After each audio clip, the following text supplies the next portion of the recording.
Pronto, agora apareceu a imagem para todo mundo.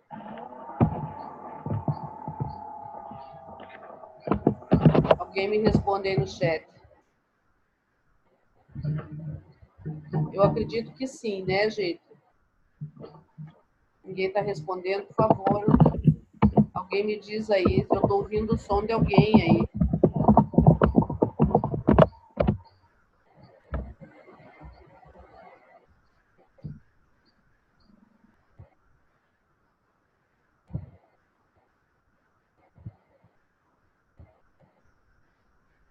Beleza, gente? Vocês estão vendo a imagem do PowerPoint? Alguém responde no chat, por favor.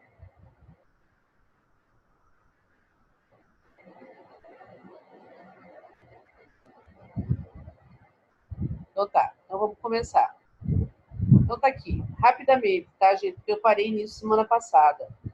É o gótico, né? A arte gótica. Então, o período gótico é o período que vem logo após o período românico. E o estilo gótico designa uma fase da história da arte ocidental que a gente identifica por características muito próprias do contexto social. E aí, o que propõe, né? Vamos começar falando do significado da palavra gótica bem rápido. Peraí, deixa eu clicar em cima aqui, isso. Vem um crítico de arte chamado Giorgio Vasari, e foi o que se preocupou em escrever a história da arte, né? Foi um dos primeiros críticos de arte que falou sobre a história como uma forma de narrar a própria história da arte, né? Contar os fatos, tá? Ele é o fundador da história da arte.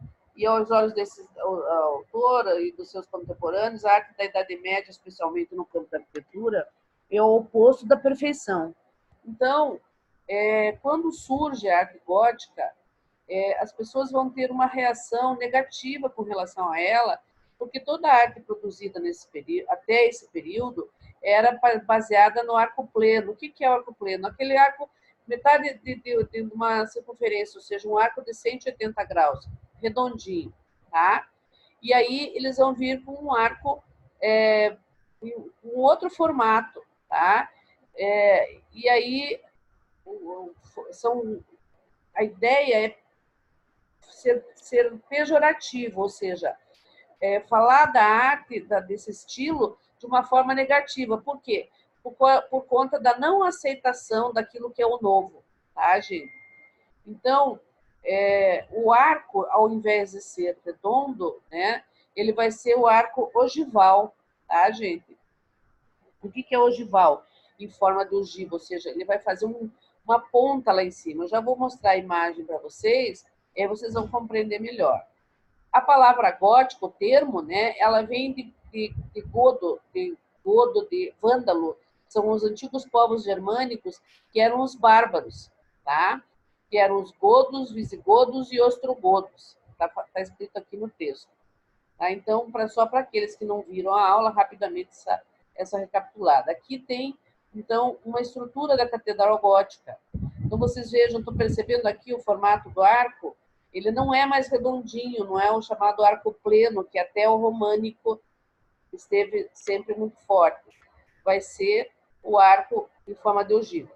Tá, agora uma plantinha rápida aqui mostrando como é que é a catedral, como se eu estivesse olhando de cima, né? Então, esse em amarelo clarinho é a nave central, as duas azul claras são as naves laterais. Daí embaixo tem aqui, isso que eu já está lá à disposição de vocês. Essa parte aqui que forma, então, a ideia da cruz é o transepto, né? Que é esse clarinho, e o cruzeiro é a parte onde tem o X aqui, tá? O verde mais escuro. Aqui no final chama-se ábside, que é esse redondo, meio círculo aqui, ó, tá? E tem várias pequenas capelas que no gótico vão chamar capelas radiantes. Por que radiante? Porque o estilo gótico vai começar a fazer várias pontas, né? Então é uma profusão de pontas, tá, gente? Então, basicamente, continua mesmo a cruz de Cristo, né? A cruz católica, tá? Como era na românica, mas com a diferença do arco ogival. Vamos ver aqui um desenho também, um esquema tridimensional do gótico, tá? Quando vocês depois forem dar uma vista nisso, aqui está muito pequenininho, eu não vou mexer para não dar problema para mim aqui, para poder explicar para vocês. Mas tem um outro esquema bem em seguida, ó. Então tá aqui, ó. Primeira coisa, a ideia era fazer as catedrais super altas para chegar ao reino dos céus, tá, gente? Então, os vãos livres, ou seja, o pé direito, é a altura do piso ao teto, tá? Chama pé direito, para quem não sabe. E aí tinha catedrais com mais de 100 metros, de altura, tá, gente? Então, pensem na altura disso, né? Da imensidão que era. E a ideia é essa.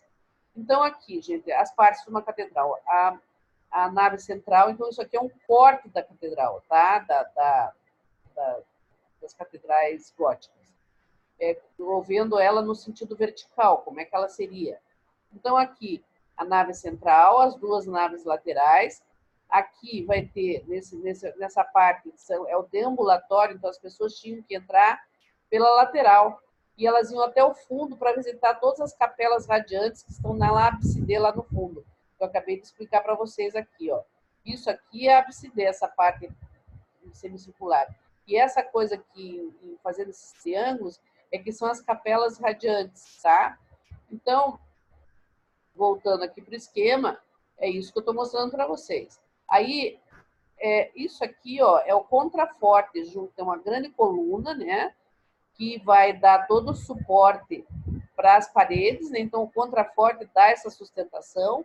Esse arco aqui também era construído para dar sustentação para essa parte da igreja, tá? E aí vão ter, né, as gárgulas que eu falei para vocês, e todas essas partes pontiagudas chamam chamados pináculos, tá, gente? Vamos continuar, eu tenho que falar um pouco rápido. Aqui tem uma fotografia de uma catedral que eu acho lindíssima, que é a Catedral de Milão. Vocês vejam a riqueza dos detalhes. Então, aí alguém pode me perguntar o seguinte: como que é gótica se tem arco pleno? Aqui a ideia do frontão romano é que as catedrais, quando o estilo está se desaparecendo, ou seja, está caindo em decadência, vamos dizer assim, e está entrando um novo estilo, as catedrais vão ser construídas misturando os dois, tá? Então, vocês observam que essa Catedral de Milão, ela tem uma mistura. Lá em cima, a gente vê bem claramente, ela bem no alto lá, o arco gótico para caracterizar. Aqui também são dois arcos góticos, tá, gente? Bom, continuando. Sainte-Chapelle é uma capela, fica na Ilha de la Cité, em Paris, e ela foi construída no século III. Eu lembro de ter lido isso para vocês. Então, aqui eu tenho várias fotos da ilha da Sainte-Chapelle, porque ela é muito linda. Então, tá aí, ó. Outra grande característica do gótico são os vitrais. Então, eles procuravam fazer a maior parte das paredes, ao invés, como era o românico, ele tinha as paredes bem espessas e os vãos, né, que são as janelas, muito estreitos, então passava pouca luz para dentro das igrejas, né? E o gótico já vai fazer o contrário. Ele vai procurar fazer o máximo de colunas e entre essas colunas, grandes vãos de vitrais multicoloridos. Como é que era o vitral, né? Basicamente, o princípio veja bem, eu vou fazer um desenho e vou colorir as partes desse desenho com várias cores diferentes de vidro, tá? Então, isso é o vitral. Vamos ver aqui mais uma vista dessa Sainte-Chapelle externa, outra vista da Sainte-Chapelle. Vejam que maravilha isso, né? Essa parte do arco ogival aqui está bem claro agora para vocês. A gente chama isso de nervura, tá? E olha quanto vitral que tem nessa catedral. Na verdade, é uma capela, desculpa. Aí aqui tem uma vista superior, como o fotógrafo também lembra de ter dito isso, como se ele estivesse deitado no chão, e provavelmente ele deitou, e fotografou o teto e todas as laterais. Vejam que coisa rica. Tá, gente? Aqui, mais uma vista da Sainte-Chapelle. E aqui, gente, as fachadas das igrejas góticas, elas tinham esse grande círculo lá no alto, que a gente chama de rosácea. E é tudo isso que vocês estão vendo aqui, é vidro, gente, tá? É uma coisa muito bonita. Na fachada, as portas principais, normalmente a fachada tem a nave central e as duas naves laterais. Então, a nave central vai ter um grande pórtico, né? Normalmente com uma figura, uma escultura com duas portas. Às vezes a catedral vai ter um vão livre, aqui, uma porta inteira, bem grande. Isso varia, né? De catedral para catedral. O que é legal falar também? O tímpano aqui, ó, que é essa parte aqui toda cheia de esculturas tridimensionais, aliás, bidimensionais, porque elas estão em relevo no painel, né, do tímpano, que é essa parte toda aqui. Aqui, essa coluna que daí tem as esculturas, aqui é tridimensional, ela chama mainel, tá, gente? E esses um arco sobre o outro. Estão vendo que tem 4 arcos aqui? Então, esses 4 arcos são chamados de arquivolta. O estilo gótico ele vai se caracterizar principalmente pela arquitetura, tá, gente? Tem pintura gótica, claro. A pintura, já vou chegar lá e aí já falo para vocês. Aqui mais um detalhe, né, de uma catedral. Então, vocês vejam, tem essas esculturas colocadas nesses nichos. Nicho é essa parte que vem encaravada na parede e aí colocada uma escultura. Aqui é uma vista de um teto, né, de uma grande catedral, tá? Para vocês verem essas nervuras que são o encontro das ogivas todas que se entrecruzando o teto inteiro, tá? Aqui a famosa Notre-Dame de Paris, que pegou fogo. Não me lembro agora se foi esse ano, se foi ano passado já. E eles estão restaurando. Aqui é uma fachada da Notre-Dame. Observem que ela é diferente das outras. Essa parte da torre aqui é cortada, não é toda pontiaguda como as outras catedrais. As gárgulas, né, elas vão aparecer no estilo gótico também, que é essa figura. Essa não. São as mais variadas figuras assustadoras. Aí esse aqui é uma vista de Paris, né? Estão vendo lá no final a Torre Eiffel. E esse é o rio Sena, que é o principal rio que banha a cidade. Aqui, gente, eu vou ler para vocês. Então, as gárgulas são desaguadouros, ou seja, a água que chovia, que caía pelo telhado, tinha as calhas, e essas calhas iam desembocar a água, ia sair pela boca das gárgulas, ou por ou da mão, enfim, na maioria das vezes é a boca da gárgula, tá, gente? Olha aqui, ó.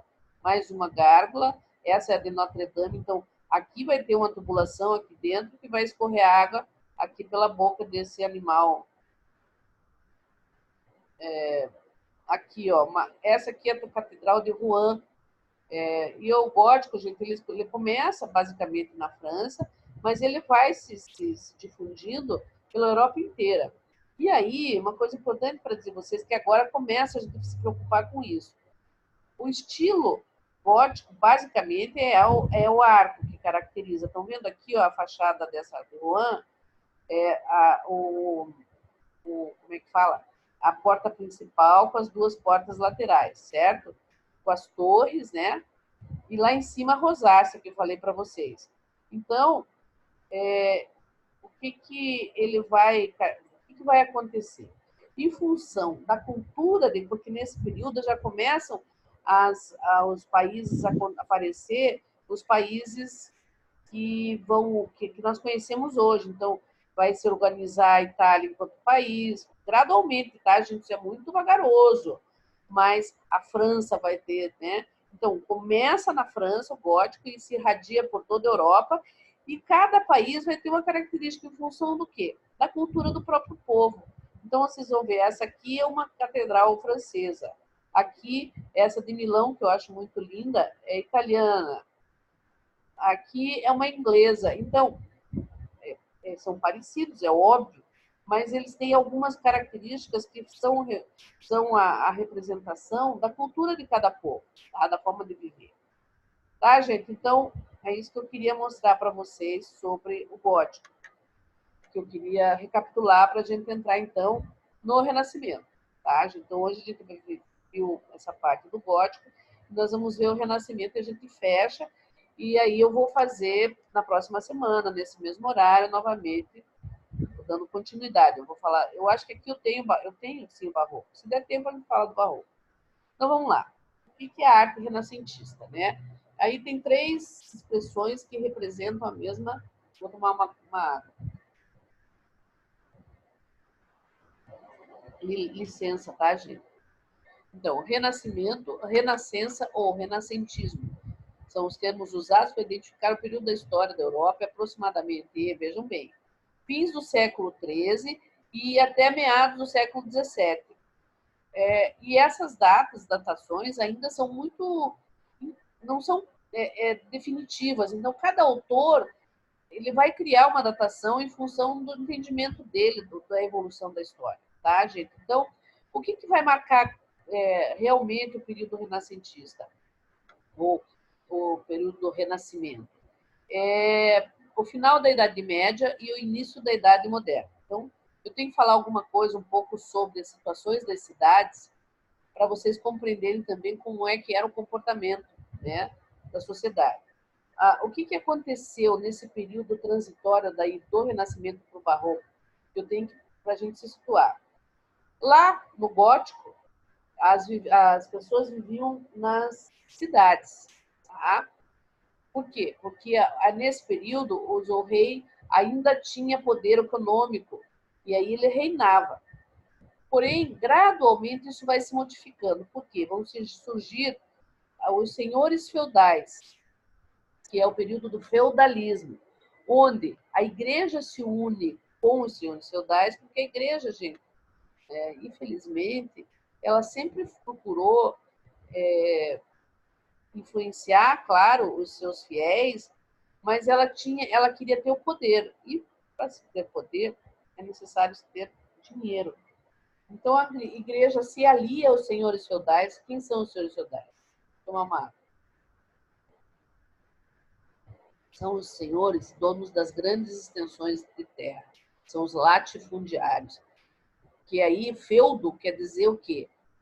A fazenda, né? O sentido de grande extensão de terra que eles se apropriam. E de que forma que isso acontece?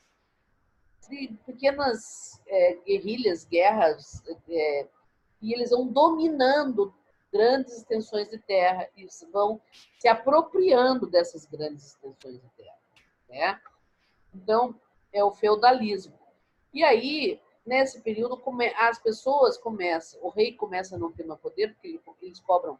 Vocês sabem que a monarquia, né, que é o sistema de reis, né, eles cobravam impostos altíssimos dos comerciantes, dos artesãos, de todas as pessoas que tivessem algum tipo de produção, eles cobravam impostos.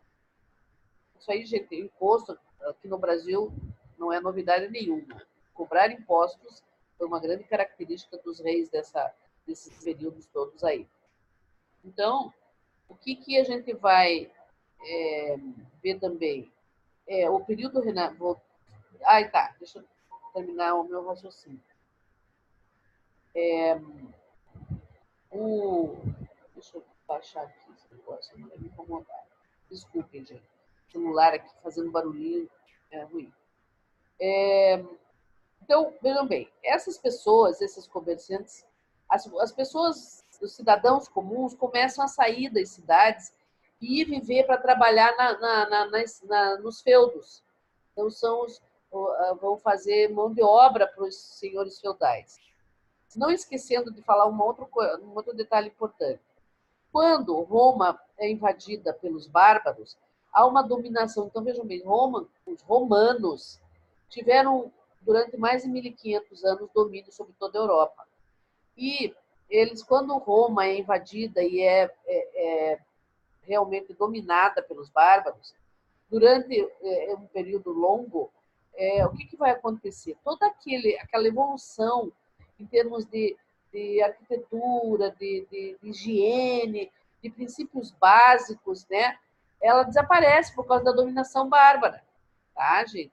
Então, eu vou falar um pouco sobre o castelo, por exemplo, os castelos, porque o investimento grande que se fazia em construções das cidades era nas igrejas e nos monastérios, ou seja, nos mosteiros, né, o local onde os padres viviam.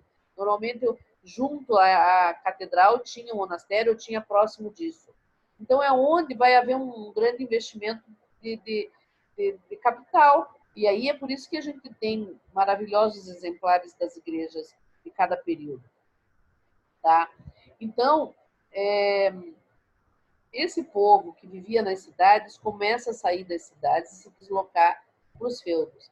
E os comerciantes começam também a sair de dentro das cidades para deixar de pagar os impostos e vão viver próximo às cidades para que o rei não tenha poder sobre eles, para eles não pagarem quase nada ou alguma coisa. Então, para eles poderem sobreviver do fruto do seu trabalho.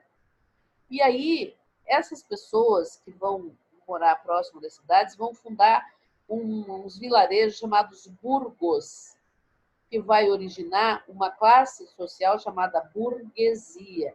Então, vem desses pequenos vilarejos chamados burgos. Tá, gente? E a burguesia é a classe que vai ascender, ou seja, como é a classe realmente que trabalha, daí vão surgir os banqueiros, os comerciantes, os navegadores, né? E todos eles vão ter um poder econômico muito grande, aliados, claro, os senhores feudais também. Então, esses senhores feudais também vão se transformando nessas figuras que vão ter o poder econômico da Europa, tá? Isso já no Barroco, que ainda não chegamos lá, nós estamos no Renascimento. Então, é importante explicar o contexto histórico, econômico, político, porque fica mais fácil de compreender o movimento, os estilos artísticos. Então, o que é o Renascimento? É justamente em função de toda essa dominação bárbara que a Itália, de um dado momento, ela reage a essa dominação e, vamos dizer assim, quer recuperar, ou seja, resgatar, né, aquilo, o esplendor que era nos períodos anteriores. Então, a palavra renascimento vem a ser, ele começa na Itália, vamos ter claro isso, e é justamente a retomada do esplendor. Eu vou vir aqui para o texto, chamou-se Renascimento, em virtude da redescoberta e revalorização das referências culturais da antiguidade clássica, que nortearam as mudanças desse período em direção ao ideal humanista e naturalista. O termo foi registrado mais uma vez pelo George Vasari, que eu falei para vocês, que deu o nome de gótico para o estilo que foi anterior ao Renascimento. O gótico, ele é um período que é o período da Idade Média, que é também conhecida por Idade das Trevas. Por quê? Porque a igreja vai ter uma grande dominação e aonde que é permitido haver uma evolução cultural? Somente através da igreja. Então, onde é que os donos, né, os grandes proprietários, mandavam seus filhos para estudar, para aprender a ler e escrever, para ter uma educação, né, nobre? Eles iam para os mosteiros estudar. Mulher, dificilmente, eram os homens, os filhos varões, que a gente chamava, né? E ele, então, a cultura e a educação, a gente nem pode falar muito de educação, mas em termos de cultura, há um retrocesso com a invasão bárbara. E aí, quando a evolução começa a surgir o estilo gótico e tudo, o que vai acontecer? Eu me perdi agora, desculpa, já deu um branco aqui, mas eu já retomo. O período gótico, então, vamos dizer assim, é o auge do poder católico, tá, gente? Então, tudo era proibido. Aquela lei da frontalidade que eu falei para vocês lá do Egito vai voltar no gótico. Então, toda a vestimenta nas pinturas góticas é de novo, aquele rosto enigmático, porque vocês viram nas aulas anteriores que fala do romano, do estilo romano, que é uma cópia do grego. há uma evolução de toda a estatuária, da pintura. E aí, quando há a dominação dos bárbaros e quando há essa força muito grande da igreja, eles criam a lei da frontalidade de novo. Então, não podia haver, não existia muita criação por parte dos artistas, porque eles estavam presos aos dogmas da igreja. Entenderam? Então, cada pintura que era feita no estilo gótico, ela era uma reverência às pessoas que estavam diante da imagem. Ou seja, muitas vezes a pintura do governador, ele tinha auréola, que é uma característica dos santos, né? E não sei quem que está com som aqui, acho que é a Letícia. Deixa eu pôr você muda. Aí. Então, gente, eu me distraí aqui porque ela fez um barulho, ela pegou aqui no meu ouvido. Já tirei o som dela. Desculpa aí, Letícia. Então, deixa eu voltar. Entenderam agora por que é ruim quando há alguma interferência de vocês? Eu perco o raciocínio, porque dar aula olhando para esse painel aqui é estranhíssimo, sabe? Porque uma coisa é você dar uma aula presencial, que você vê o olhar do aluno, ele faz uma pergunta e há uma interação. E aqui, se eu permitir que vocês façam interação, interrompe o meu raciocínio, porque é uma sensação complicada essa de falar olhando para o computador, tá, gente? Então, muitas vezes a gente perde o fio da meada e eu quero pedir desculpa sempre, porque é desagradável para vocês, né? Interromper o meu raciocínio. Mas voltando aqui, então o Renascimento surge a partir da publicação do livro de Jacob Burckhardt, e a cultura do Renascimento começa na Itália, como eu disse para vocês, e esse livro só foi publicado num período posterior, lógico, tá? É a descoberta do mundo e do homem. Então, o Deus volta, porque durante o gótico, Deus é o centro de tudo novamente, né? A vida girava em torno do culto à religião. E aí, com o Renascimento, há uma retomada do culto à cultura, às artes, tá? Então, a descentralização dessa adoração a Deus. Porque, claro que a gente crê em Deus e tal, mas você tem que crer em Deus e construir o mundo ao teu redor, né? Então, tem que haver essa divisão, senão não dá certo, desculpa. Então, o Renascimento é isso, tá, gente? É a retomada, né? Então, aí, ó, ele manifestou-se primeiro na região italiana, da Toscana, tendo como os principais centros as cidades de Florença e Siena, onde se difundiu para o resto da Península Itálica, ou seja, a Itália, vocês sabem que é aquela bota, né? É uma península. E para praticamente todos os países da Europa Ocidental, tá, gente? Então, aí, aqui, ó, eu tenho uma foto da Praça de São Pedro, que fica em Roma, no Vaticano. Vaticano, aliás, ela fica em Roma, né? Situada. Eu vou falar rapidamente sobre o Vaticano. O Vaticano é o menor país do mundo. O Vaticano é um espaço físico onde só moram os padres, né? E o Papa, lógico, todos vocês já sabem, e é um reduto, tá, da igreja. Tá? Vamos continuar aqui. Então, aqui, ó, a Basílica de São Pedro, gente, de novo, ó, o cruzamento, né? Tá aqui, tá a cruz grega, é a cruz romana, aliás, desculpem. O grande, aí é uma grande abóbada diferente da gótica que vocês viram lá, que é arcos de volta. Então, o que é a retomada também? É a volta do arco pleno, ou seja, volta a arte chamada hoje clássica, ou arte greco-romana. Ó, tá acabando o meu tempo. Só tem 10 minutos, tá, gente?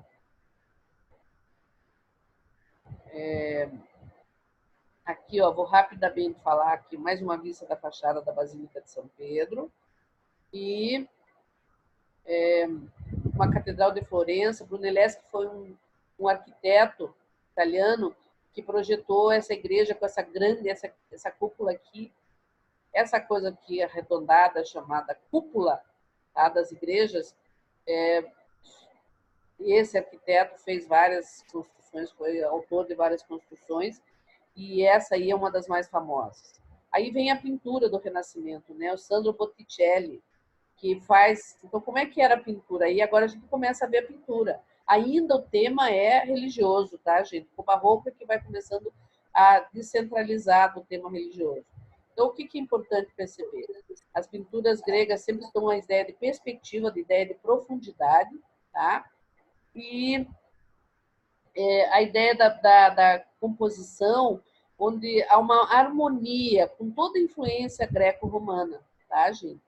Então, vai ter o Botticelli, aqui, de novo, do Botticelli, o Nascimento de Vênus, aqui, do Rafael, Madonna, tá? Do Rafael também, o teto da Capela Sistina, de Rafael, não, de Michelangelo, desculpem. Aqui que tem aquela imagem que é tão famosa do nascimento do homem, né? Que é a mão de Deus apontada para Adão, o grande representante do homem, né? Da criação do homem. Aqui a Mona Lisa, de famosésima, do Leonardo da Vinci. Estou correndo porque dessa vez deu confuso. Semana que vem eu melhoro a qualidade da minha apresentação. A Santa Ceia, novamente, de Da Vinci. Tá? Aqui, Anunciação de Frangélico. Aqui, a Pietà, né, o Michelangelo fez muitas esculturas maravilhosas. Então, a Pietà de Michelangelo fica na Basílica de São Pedro, tá, gente? Aqui, mais uma escultura do Michelangelo, que é o Davi. Essa aqui, ó, do Donatello, tá? E é uma escultura dele mesmo, tá? Aqui, do Verrocchio, que é São Tomé e Cristo. E aqui eu já vou entrar em estilo barroco, que não vai dar para a gente começar a fazer hoje. Já, gente. Desculpem, deu mais uma vez uma zebrinha, mas eu não sou dessa área da ação, então eu tenho alguma dificuldade de fazer aí com melhor qualidade tudo que representa, né, essa área de vocês. Eu sou mais a parte de arte, e aí design, tá, gente? Bom, eu vou finalizar, porque já vai acabar o tempo, tá? E eu quero novamente pedir desculpa para vocês, mas devagar eu vou chegar lá. Desculpe, gente. Hoje a aula vai acabar mais cedo por conta dessa situação aqui. Mas eu já falei bastante, são 8h15, né? E eu comecei, ficou meio cortado. Eu chego lá, desculpem, eu agradeço a atenção de todos. Eu vou deixar essa webconf lá à disposição de vocês e daqueles que não puderam estar aqui na nossa sala de aula virtual. Tá bom, gente? Então, uma boa noite a todos vocês e até a próxima semana.